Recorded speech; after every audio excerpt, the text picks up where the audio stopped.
it's the recap to Small Town DnD with Chelsea Lee.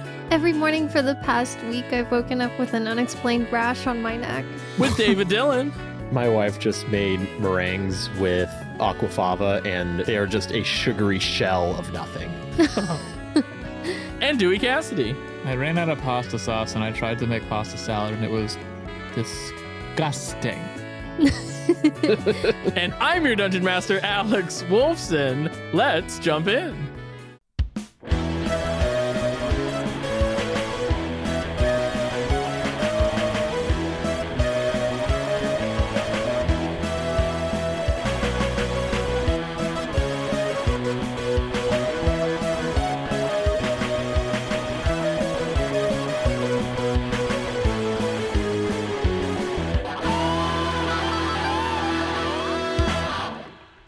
So this recap episode is going to be 2 parts. The first is a pretty concise summary of each episode of Arc 2 so that you can catch up on the plot quickly. The second half, after the break, the cast will share some favorite moments and we'll chat about them a little bit. So if you want a recap of the plot, listen to the whole thing. But if you haven't missed an episode, feel free to skip to the second half and get some behind-the-scenes info and reminisce with us. But you know all the real ones will listen to the whole thing. Hell yeah. We caught up with the players and the town 1 month after the Queen's visit at the end of Arc 1. Chester's Chair is thriving. Tourists inspired by the Queen are coming to town. Though their numbers are still small for now, there are more and more every week. And the players' jobs all changed to reflect that success. Everyone has a little bit more money than they used to. Jackson Fisher becomes Clegg's apprentice. Albert builds an Airbnb in his backyard. And Jeremiah gets sour cream. It's huge. By the way, Airbnb stands for Albert Bed and Venus. Venus?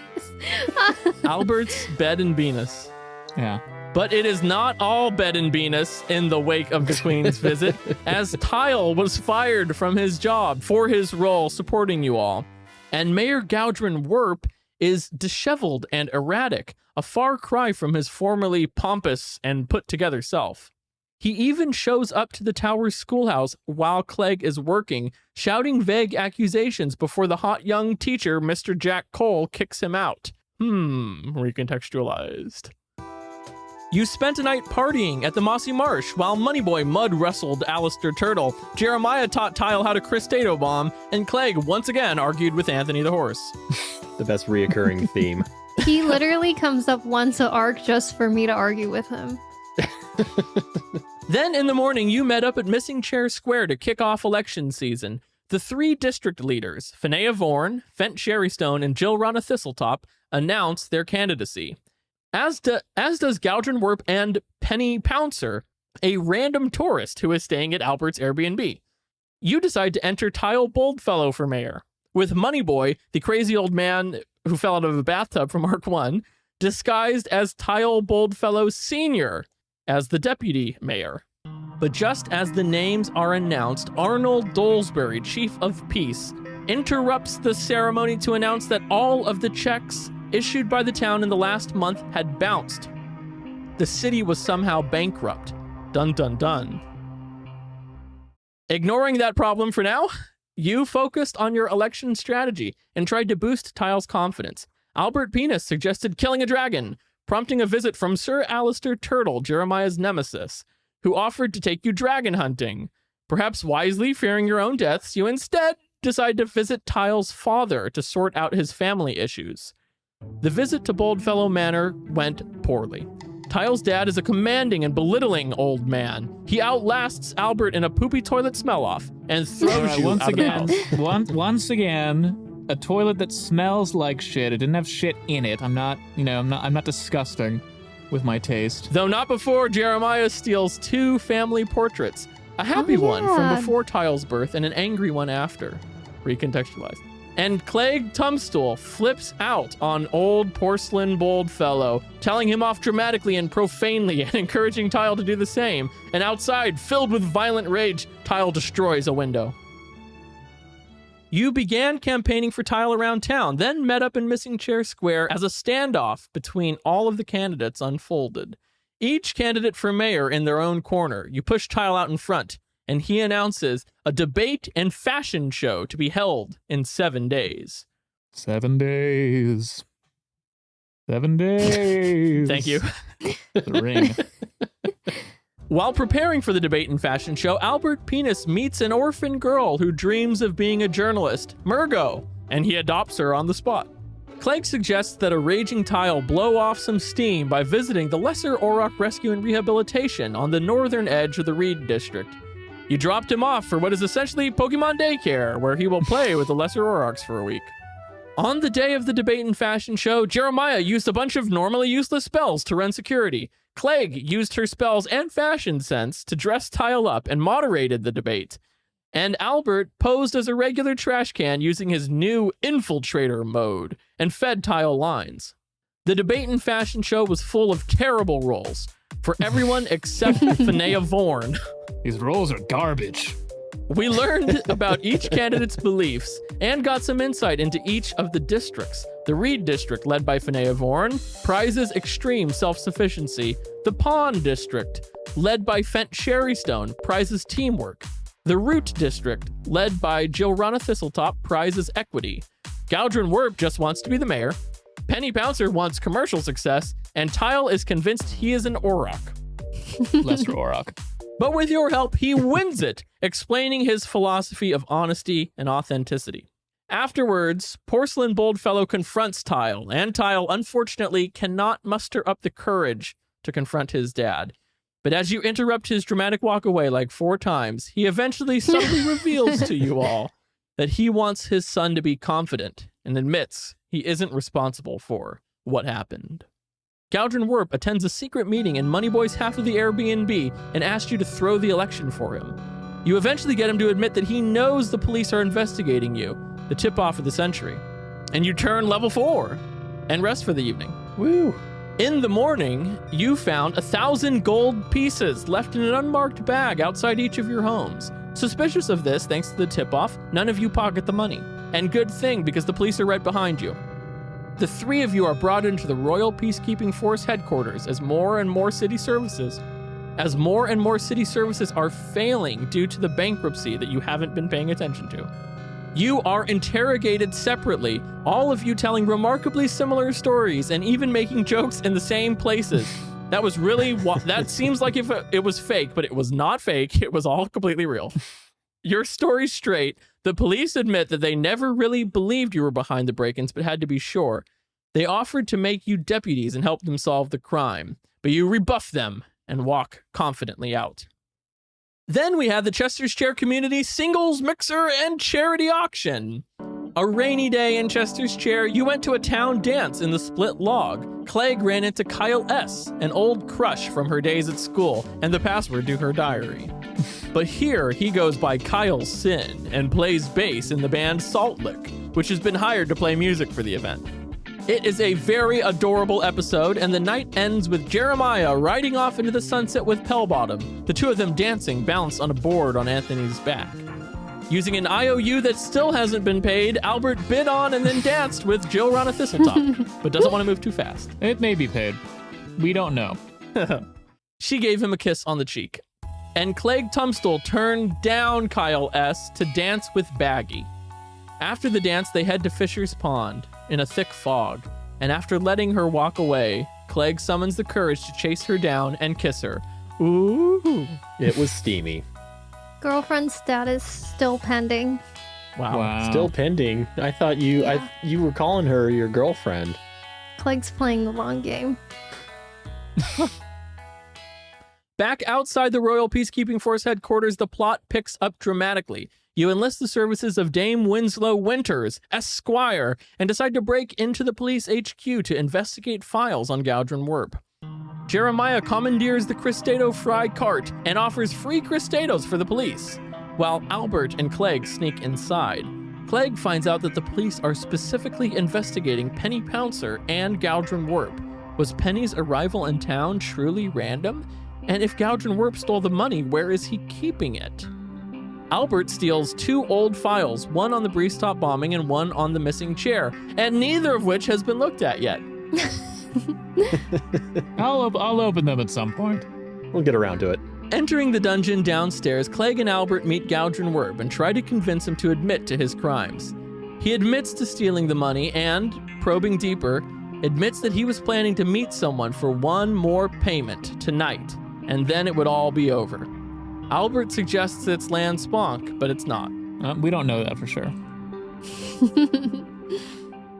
Then all hell truly breaks loose. At his request, Albert and Clegg attempt to break Galdrin Werb out of jail, but the police notice him on the way out. They give chase, a crowd of people watching. You join on horseback, much to Albert's dismay. Clegg negotiates with Anthony, but you aren't able to cleanly escape with Galdrin Werb, instead knocking him unconscious, putting Arnold Dolesbury to sleep, and attacking and then freezing Sarah Craw with a hold person. They're restrained for 1 minute. You use that minute to escape and hide in the Temple of Joaquin, calling in a favor from Sindar Fulbeek, the priest whose former crimes you'd kept a secret. You cart the unconscious body of Galdrin Werb with you. Inside the Temple of Joaquin, you interrogate Galdrin Werb by pretending to be the actual god of commerce, Joaquin. In his delirious state, he falls for it, but stops just short of revealing who he's stealing the money for, saying only that it started off as an innocent love affair. You sent Summers Bounty and Sindar Fulbeek on a mission to retrieve 3,000 gold from the town's treasury for the final payment, setting up your sting operation. Sindar warns you not to open the door, but when someone at the door knocks and Jeremiah Jelsinkley sees that it's a fellow follower of Kelemvor, he cannot help but let him in, even insulting Albert Penis in the process. It was fucked. Gotta hook up the homies.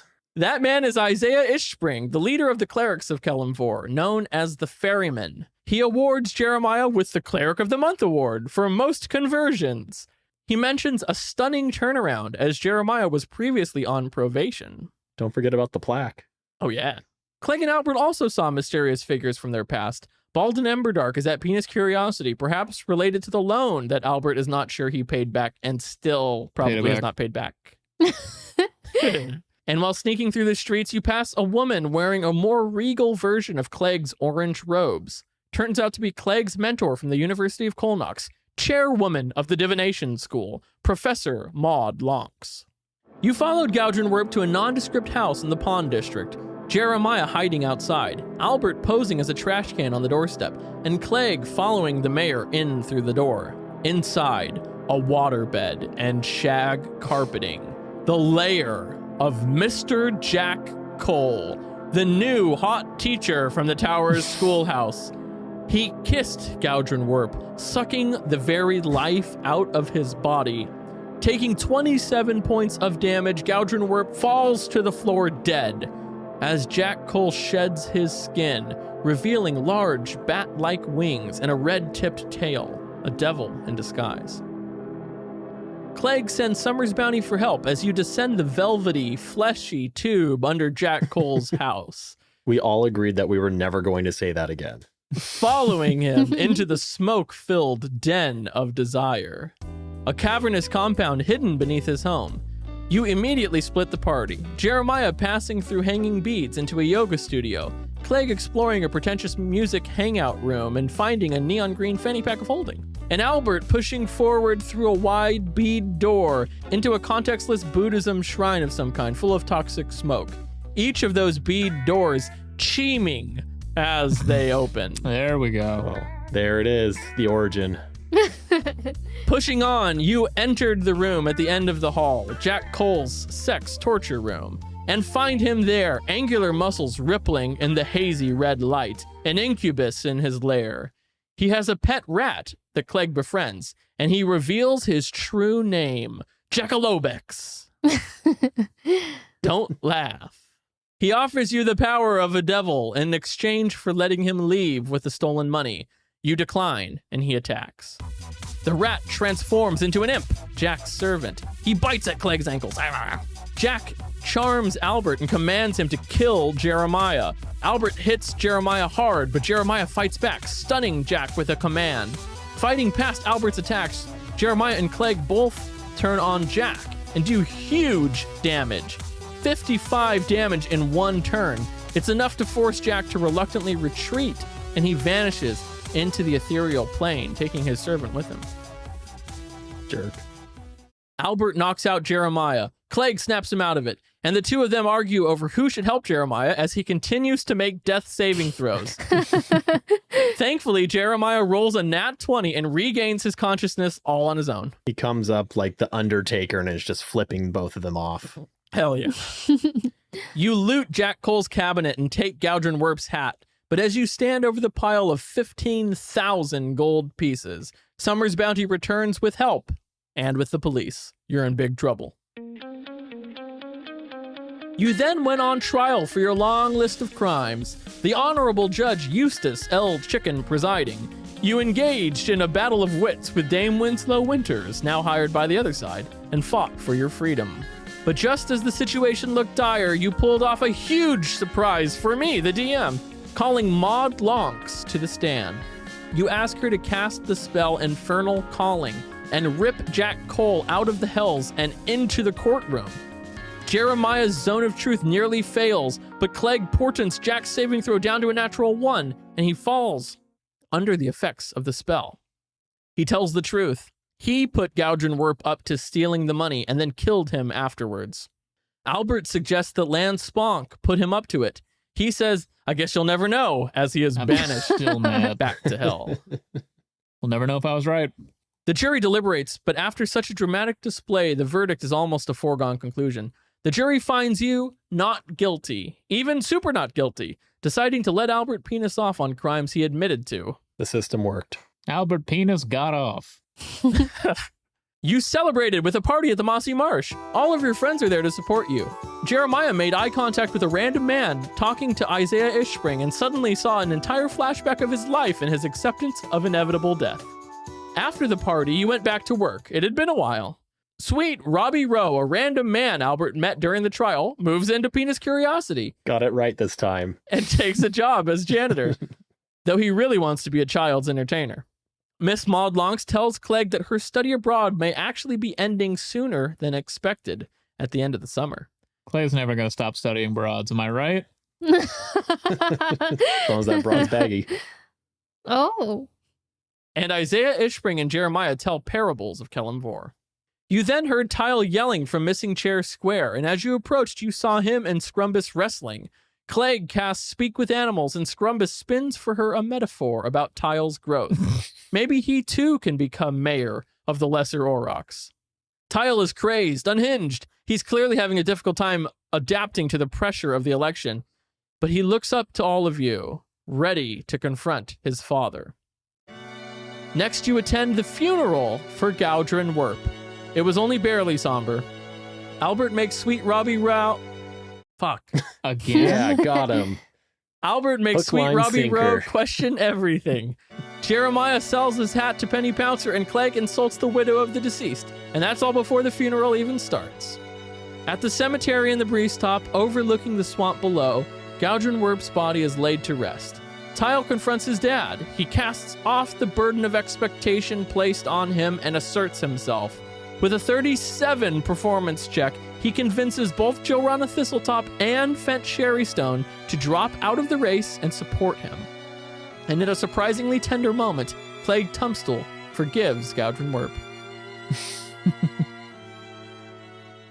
Then for our spring special, we had our first guest star. Austin Nasso joined us as Jake, a Harrigan tourist visiting town for the egg hunt. Jake is a moody art boy with hair over his eyes who sings and writes poetry.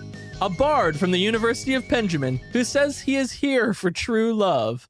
And you participate in the egg hunt, which is an ancient tradition in Chester's Chair in which contestants solve riddles hidden inside of eggs in a race around town. The mascot of the event is formerly Signor Rabito, but he has been thankfully modernized to just Rabito. Jake rolls huge all episode, executing perfect swan dives. Jeremiah solves riddles and reads pornography. Albert sprays grease out of his butthole. Not out of my butthole. It's a gland above my butthole. And Clegg gets Summer's bounty to smile by embarrassing him in front of Finea Vorn. You make it to the ancient shrine to Malar and find the golden egg, but something else as well. An 8-foot-tall rabbit monster with a strange growth on its head, vaguely in the shape of a sombrero. Rabito is real, and Jake reveals that Bethany, Rabito's real name, is the lover he has been searching for. he attempts to sacrifice himself in a bizarre praying mantis-like ritual, throwing the egg deeper into the beast. But Jeremiah commands Bethany to vomit him up. The brief scuffle is ended when Clegg casts Speak with Animals to speak with Bethany. Bethany wants to complete the ritual, and what's more, wants everyone to stay and watch. You do. It's gross, but you do end up with a golden egg. We don't kink shaming Chester's chair. And as the election cycle reaches its climax, you upgrade Tile's campaign headquarters from the closet to the dusty throne room. 1 week till the election. Tile's campaign advisors, the three of you, Moneyboy disguised as Tile Sr., Jill Rana Thistletop and Fent Sherrystone, who have dropped out of the race, and Scrumbus all get to work. You do 2 big montages. Albert plays sock puppets and pretends to be attacked by Moneyboy impersonating Penny Pouncer. Clegg saves a turtle and confronts 2 different, strangely intense townsfolk. And Jeremiah learns secrets about Penny Pouncer and almost flips a pork butthole-loving Finea Vorn supporter. You also go on 2 secret campaign missions. First, you asked sad old Varshan Decker for his life story and use it to overwhelm the editors of Penny Pouncer's blog. Second, you broke into Penny Pouncer's headquarters, opened her safe, and stole 2,000 gold pieces from it, using magical tinkering to turn the safe into a can of snakes. And back at the office, you hid the money from your friends but share the donation ledger. In it, you learned that nearly all of her money came from one source, PP. And in the finale of Arc 2, Albert challenges Finea Vorn to a fight to get her to drop out of the race. And for the first time in the whole campaign, she rolls poorly. Albert lasts 4 impressive rounds with her before commotion breaks out nearby. You follow the crowd to the split log, where 1,000 people have swarmed the building. Penny Pouncer and friends have been forced onto the roof. She apologizes to them for being unable to pay anymore for their votes. Finea Vorn and Tile tussle over who will influence her supporters, but with Jeremiah's help, Tile gets the lion's share. And on election night, Tile's Chester's Barstools eagerly await the results. But they aren't coming in. Something is wrong with the count. Stop this, y'all. The 3 of you investigate and find Noslin Newt face down in a bathtub. But just as you are planning to ignore her dead body, she gets up. She was just taking a bath. It seems like someone influenced her to take this bath to fix the vote. But with the money disrupted thanks to Clegg, the plan is only half implemented. Before going back to campaign headquarters, Jeremiah suggests you stop by the split log and check on Penny Pouncer. Just as David is constantly seeing through my reveals. It's eerily quiet inside. You sneak in, all holding hands, and immediately fumble at the door repeatedly.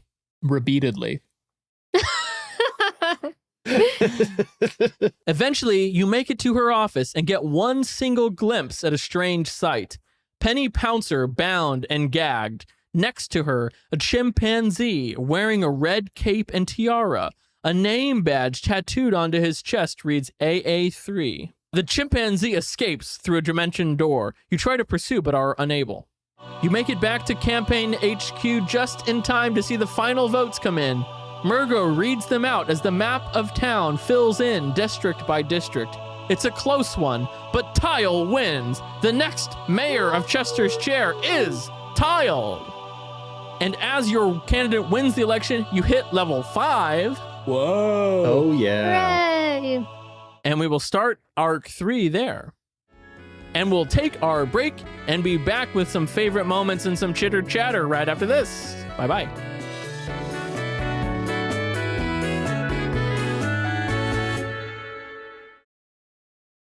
So what are some favorite moments? I just want to go back and figure out all of these little tiny drops you were doing that Jackhole and Galgen Warp were an item, because I caught none of that. I'm so glad that none of you caught that. My favorite moment of the arc was getting to surprise you all with the Jack Cole reveal, because I'd been seeding it for so long. I thought, I don't know if it's going to land, and then it really landed, so that made me feel good. Galgen Warp gets to the front door.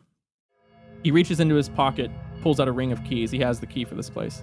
He'll unlock the door. It creeps open. He enters, you follow behind him.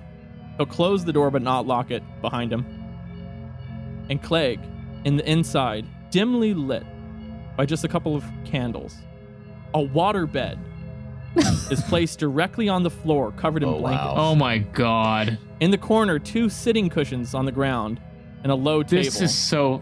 Dried meats and wine bottles line the only shelf, and a large shag carpet dominates the center of the room. If this is who I think it is, I'm gonna fucking drive to Seattle and stab you. Mr. Jack Cole lounges God damn it! on the rug. He looks up and he says, Oh my god. "Hey, Oh my god. Oh, the twist. yeah, we do need a fan to go through every episode and find the references. It's been there since the beginning. There's little clues." First fan that does it gets 2 stickers. Sure. I'll send you 2 stickers. Absolutely. What are some other thoughts on that moment? How did that land for you? The moment that you fucking said the beanbag or whatever the fuck, the water bed, I was so pissed off. I was like, Yeah, fucking everyone know was it's Jack. mad. God damn it. Yeah, I like that. I like that you got it on the water bed. You're like, there's only one Yeah. person with a water bed. Yeah. Yeah. What are some other favorite moments? The one moment that always gets me to laugh is from a pretty recent episode where Albert and Clegg are sneaking through the split log. And Albert says, "I'm addicted to being Castleberry's friend." That always gets me. Albert, as you're sneaking by, you notice one of the 4 people working for Penny Pouncer is Castleberry. He's sitting there going, I'm going to cast message. I'm going to say, "Albert, don't do it. Don't do Like, it." it'd be very hard for me to not talk to Castleberry right now. I really want to. Castleberry's going, "Oh, this is fun." He's out talking out loud. "This is fun, but you know it would be really fun if my best friend in the whole world, Albert Penis, was Oh, here. Plague, come on, I gotta. Don't do Let it. me talk. Oh, if he was here, then the 2 of us would have a whole ball. Plague, please. You do this all the time, like every day. Then he and I would really have some fun." I know, but I didn't get to do it today. You and I'd don't love need to do every it day. again. I don't wanna You break my live next streak. to him. You're going to He's see him tapping tonight. people next to him. "Hey, you. Albert Penis is my best friend. Oh my god, I need to tell people Castleberry's my best friend, Plague. So He always pays the rent on time on the first day of the month." Plague, please. It's okay. And you know what? In fact, if he was here right now, he would agree with me that he's going to pay on the first day of the month, and I would hold him to it. That's a contract, actually. That's a contract. That's not a contract. That's a contract. No, he doesn't. He doesn't understand that I can pay whenever it's convenient to me. Man, I really wish Albert Penis was here. You know what I would do if he was here? If he was here right now and he could talk to me, I would give him free rent for 6 months. I would do it Oh, you gotta be because I love him so much. Plague, this opportunity. I can't pass this up. I But gotta I guess go. he's just not here. So. Okay, fine. He's just saying the same nonsense he's always saying. If he was here, I know I've said this before, but this time it's true. If he was here right now, I would give him 6 months of free rent. But that's I how it don't think I goes. realized until this moment that I'm an addict. I'm addicted to being friends with Castleberry, and that's You That's know on what, me, Albert? so Do it yeah. if you must. no. you- I'm gonna be strong for my family. That's really My chosen great of family. you. That was so much fun. Yeah. The whispering Castleberry scene, that was awesome.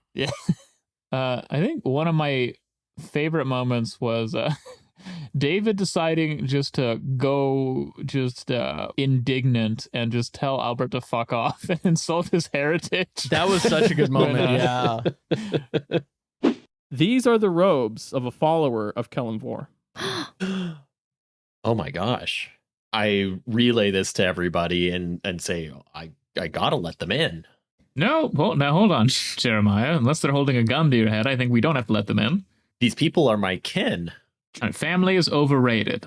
What's underrated is not going to jail for shooting a police officer, which I would like to avoid. So let's keep as few eyes on this as possible. Oh, family's overrated coming from the orphan. That's easy to say.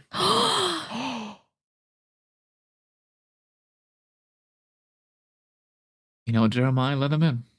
Oh my god. If the 3 of us go to jail and never see each other again, then that's fine by me. like, oh, the guy without parents. And I was like, okay. Very funny. I love that big swing. Yeah, David, do you have any behind the scenes info on that? I mean, yeah, I feel like him seeing somebody from the church, like he hasn't seen somebody from the church in Chester's chair even in a very long time. And so it was just kind of like nothing else matters at all. And I actually hate everybody else except for this person. Yeah. It's really fun to get to see Jeremiah's character develop, like in the Easter episode where we're all like trying to run and trying to win, and he goes, "I'm not trying." I like those little moments like that. He's done this 150 times.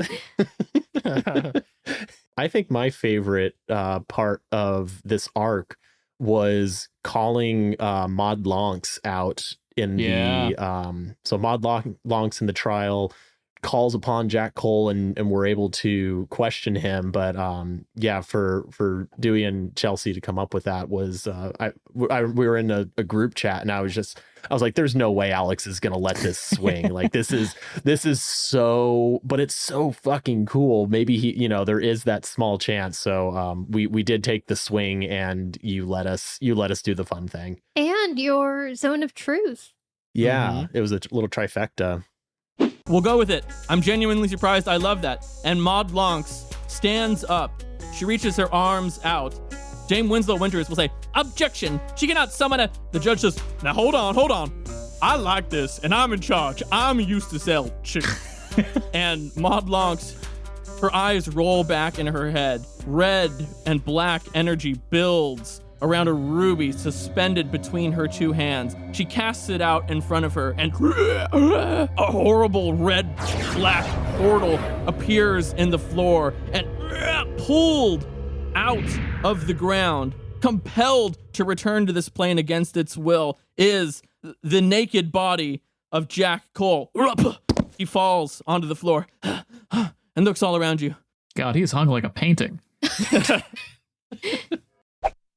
Yeah, I love the tag team nature of that. I mean, that was such a genuine surprise. And then as Chelsea told me about it later, it was like a piece of it came from everybody. Having the idea to bring him in, knowing what spell might work for that, and then knowing what powerful spellcaster might be able to cast this spell. Because Maud Lonks was not really known to you at that time. You had just seen this mysterious woman walking by. Only Clegg knew the identity of this person. Yeah.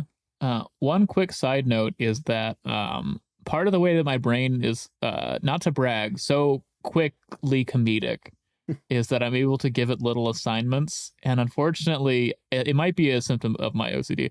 Not going to look into that. One unfortunate consequence is that sometimes it'll pick its own assignments without warning. And anytime I hear anything that I can in my brain change into Cheem, in the past hour, it's gone haywire. Every sentence I'm looking for Cheems, and I'm trying not to, and they keep popping into my brain. So it's like I'm like twitching in the corner, trying not to say Cheem every and keep the joke going. I love that Cheem has become such a big thing too. We had some good gaffes overall. We had the electric system, which also really got The me. electric system was fun. I think Windles was another one. If there's one thing I'm not jaded about, it's that votes matter. It's our electric system. It's our electric system. Electric system. It's our electric system. This MF said electric. All right. It's our electric system, and it cheems in the night as a beacon of democracy for all of us. It cheems for democracy. God damn it. We had our first guest. That was really fun. That was his very first time playing D&D, Yeah. and he crushed Fun it. fact that Austin had never played D&D before. Very impressive first session. He really was confident and taking big swings. Awesome stuff. Yeah. I love the songs too. All the songs were improvised. Like Austin and I mean, I can share this behind the scenes. Austin and I knew that his character was going to be a one-off and that he was going to sacrifice himself in the end in some way. He didn't really know about Signor Rabito. He mostly but he knew that like his love was going to be some strange monster. Yeah. The songs totally improvised. I didn't tell him to sing. He didn't know to sing. I think he just realized he was a bard and like went for it. And that was awesome. I pull out my little flute Oh yeah. And then I go, Long Strider, Long Strider, it's time for me to go. Dear God, the turtles are mating now. A bard. Time for me to go. Long Strider. Yeah, love me some improvised singing. It was super fun. When he first went into song for Longstrider, I was just like, yes, we have hit the stride. Yeah, that was fun. Like he's in it. Our group also, just like from a mechanical perspective, really benefits from having a bard on the team, from having anyone Dude. with charisma. Yeah. Well, that and it really highlighted how overpowered bards Yeah. are in our In campaign. this game? Like I was like, this guy can do anything. Yeah. Because he's all skills and like utility spells. Yeah. Right. I do like though that the three of you chose arguably weak character classes for this game. I think that's just Okay. perfect. I love it.